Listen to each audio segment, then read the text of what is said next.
Assalamualaikum warahmatullahi wabarakatuh, sahabatku para petani sawit, apa kabar? Semoga kalian selalu dalam keadaan sehat walafiat dan selalu dalam lindungan Tuhan yang Maha Kuasa tentunya, amin.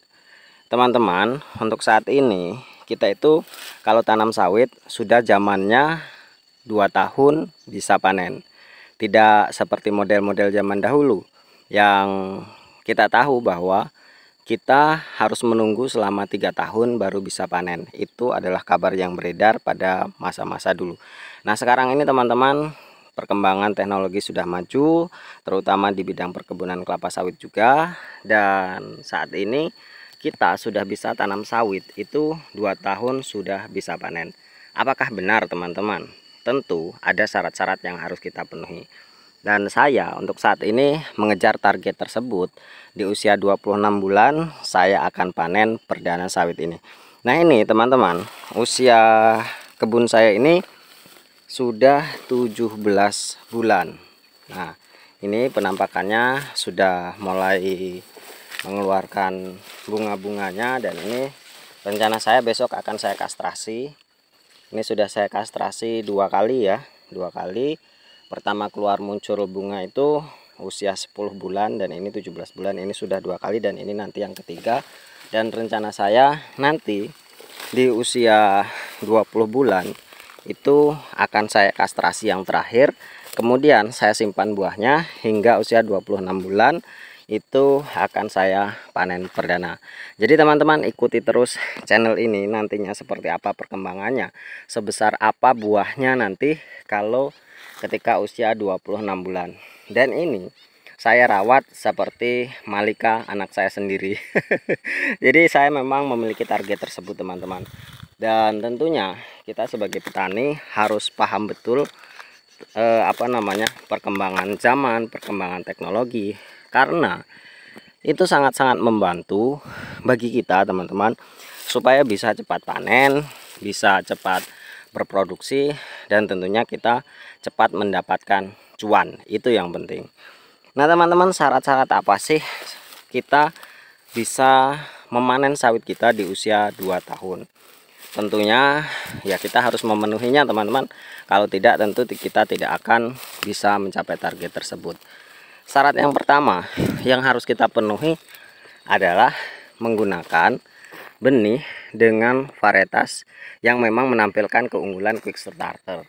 Banyak teman-teman benih-benih yang memang menampilkan keunggulan tersebut.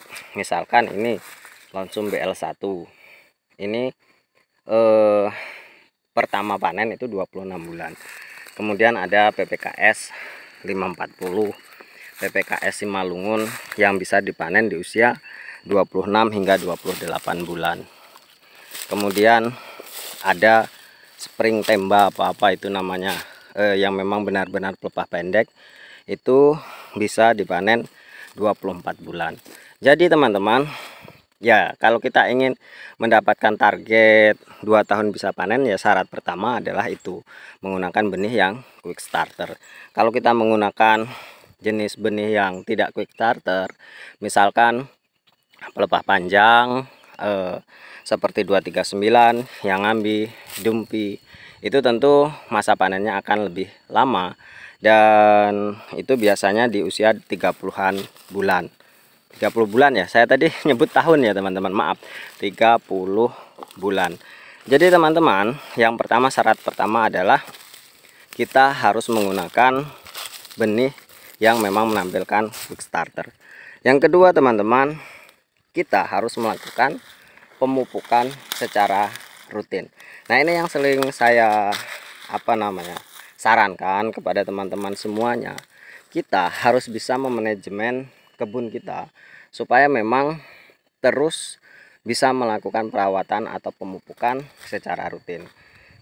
Mungkin banyak petani yang terkendala dengan masalah klise, yaitu masalah dana. Pasti orang mengatakan ya agak berat ya memupuk setiap bulan. Namun yang sering saya sampaikan, kita itu yang penting melakukan pemupukan secara rutin, meskipun dalam jumlah dosis yang kecil. Nah, itu teman-teman yang menjadi titik fokusnya. Kita tidak harus menggunakan dosis yang besar. Namun catatannya teman-teman, memang ketika kita mampu untuk menggunakan dosis yang besar itu lebih baik. Jadi saya tidak mengesampingkan harus dengan pupuk yang kecil saja nanti pertumbuhannya. Tetap beda teman-teman. Ketika kita menggunakan dosis besar dengan dosis kecil juga pertumbuhannya juga akan berbeda. Kalau bisa ya dosisnya sesuai atau memang sesuai dosis. Tapi kalau tidak ada ya apa boleh buat, dosis seadanya, namun harus rutin. Itu menurut saya. Kalau saya sarankan pemupukan itu 1 bulan sekali. Kenapa 1 bulan sekali? Ya karena akan mudah diingat setiap tanggal bulannya, dan tentunya itu akan membuat rotasi atau penyerapan pupuk itu menjadi semakin sempurna. Karena penyerapan pupuk itu biasanya berkisar 21 hari. Jadi kalau 1 bulan itu memang adalah waktu yang memang ideal untuk melakukan rotasi pemupukan. Jadi itu yang kedua teman-teman, kita harus melakukan pemupukan secara rutin. Kemudian yang ketiga itu adalah perawatan sanitasi lingkungan. Nah ini lumayan cukup penting teman-teman. Banyak petani itu yang mengabaikan tentang hal ini. Ketika sawit kita dibiarkan terbengkalai dengan gulma yang tinggi, yang melebihi dari tingginya kelapa sawit kita, tentu itu akan sangat mengganggu dari pertumbuhan kelapa sawit kita. Dan tentunya ketika kita melihat kebun kita ini penuh semak, pasti kita tidak akan semangat ke kebun teman-teman. Kita akan ya malas-malasan, dan akhirnya pemupukan itu tertunda dan terlupakan. Itu paling pasti yang pasti terjadi. Maka dari itu teman-teman, rajin-rajinlah bersihkan gulma di kebun kita. Ya kalau saya sarankan tidak harus menyemprot ya. Kalau saya sih selalu seperti ini, ditebas saja mana gulma-gulma yang lebih gulma-gulma keras, namun piringannya selalu saya bersihkan. Saya menghindari dengan penggunaan racun rumput, kecuali ilalang-ilalang seperti ini, itu teman-teman. Ilalang-ilalang seperti itu karena tidak bisa kita eliminasi hanya dengan menggunakan alat manual, jadi harus menggunakan racun.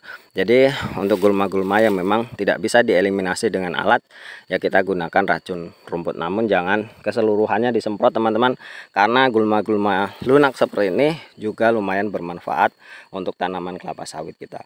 Itu yang ketiga. Nah selanjutnya teman-teman, perawatan tersier seperti menggunakan lubang tanam yang lebih besar, kemudian menggunakan pupuk organik dan lain sebagainya, kemudian melakukan kastrasi, pruning dan lain sebagainya.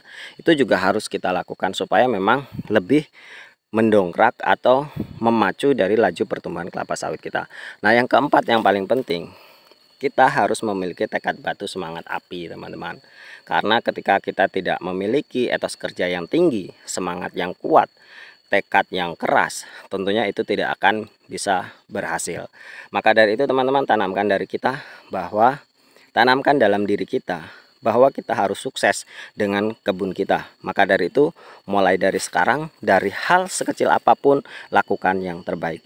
Itu teman-teman, mungkin hanya ini, semoga bermanfaat. Terima kasih atas perhatiannya. Wassalamualaikum warahmatullahi wabarakatuh.